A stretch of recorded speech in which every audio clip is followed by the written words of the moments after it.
আসসালামু আলাইকুম, কেমন আছেন সবাই? Welcome to my new YouTube channel the kitchen life of Fariha.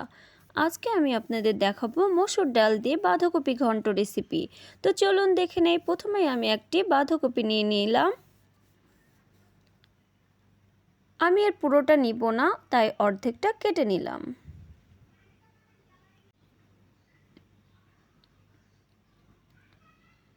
এবার একটু ধুয়ে পরিষ্কার করে নিব।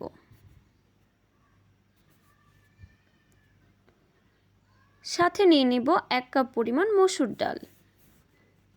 এখন আমার হাজবেন্ড বাঁধাকপিটা কেটে আমাকে হেল্প করবে, তার খুব শখ হয়েছে। তো চলুন দেখে আসি সে কীভাবে বাঁধাকপিটা উড়াধুরা কেটে কুটে তার শখ মিটিয়ে নেয়। এখন সে কোমর বেঁধে মাঠে নেমে পড়লো, বাঁধাকপি কাটার কাজে লেগে পড়লো।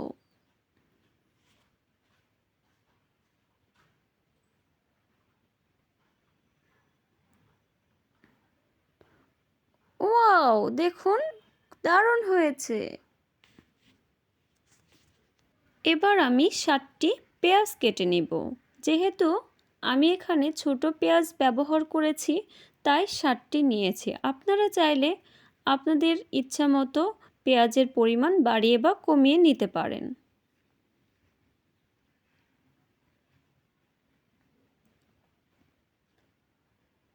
এবার 4টি কাঁচা লঙ্কা কেটে নিব।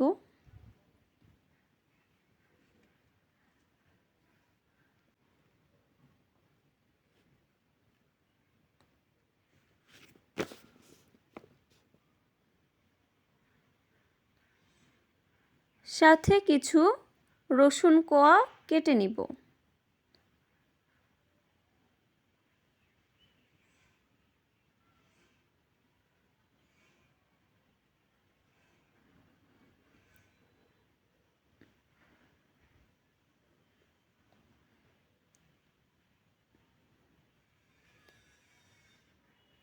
ও রসুনের এই 3টে কোয়া আমি থেতো করে নিব।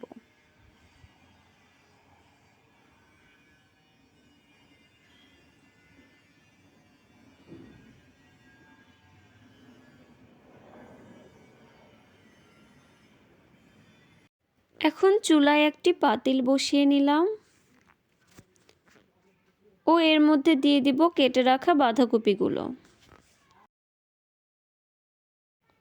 দিয়ে দিব পেঁয়াজ কুচি,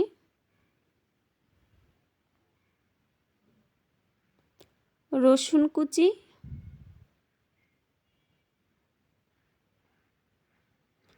কাঁচা লঙ্কা কুচি,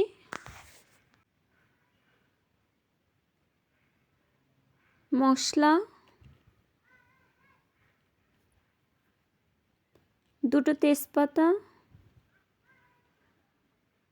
1 চা চামচ লবণ, সামান্য একটু হলুদ গুঁড়া,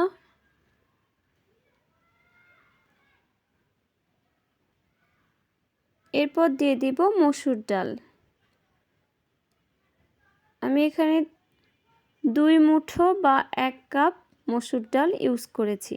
আপনারা চাইলে বাড়িয়ে কমিয়ে নিতে পারেন।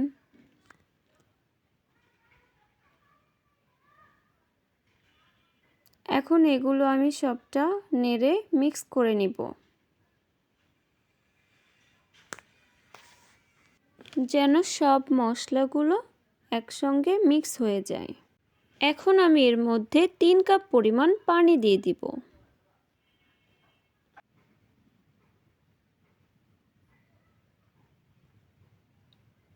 এবার এগুলোকে সবটা একটু নেড়ে আমি ঢাকনা দিয়ে দিব।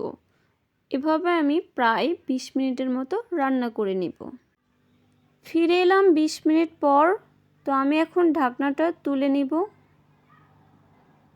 দেখুন সব পানি শুকিয়ে গিয়েছে। আমি এখন একটি কাঠের ওড়ং দিয়ে এগুলো সব ঘুটে নিব। খুব ভালোভাবে ঘুটে নিতে হবে যেন সবটা মিক্স হয়ে যায়। এবার চুলায় একটি প্যান বসিয়ে নিলাম ও এর মধ্যে দিয়ে দিব 1/2 কাপ পরিমাণ সয়াবিন তেল।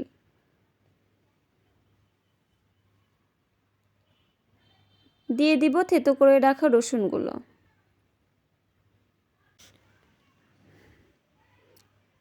এবার রসুনগুলো একটু ভেজে নিব। ভাজা হয়ে গেলে কিছু পাঁচফোড়ন দিয়ে দিব।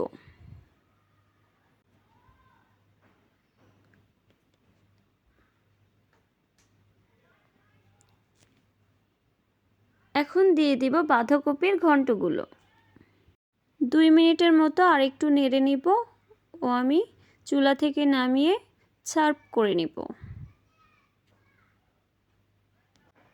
তো দেখুন কত সুন্দর হয়েছে মসুর ডাল দিয়ে বাঁধাকপি ঘন্ট রেসিপি।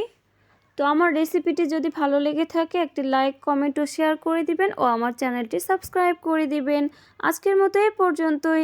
আল্লাহ হাফেজ।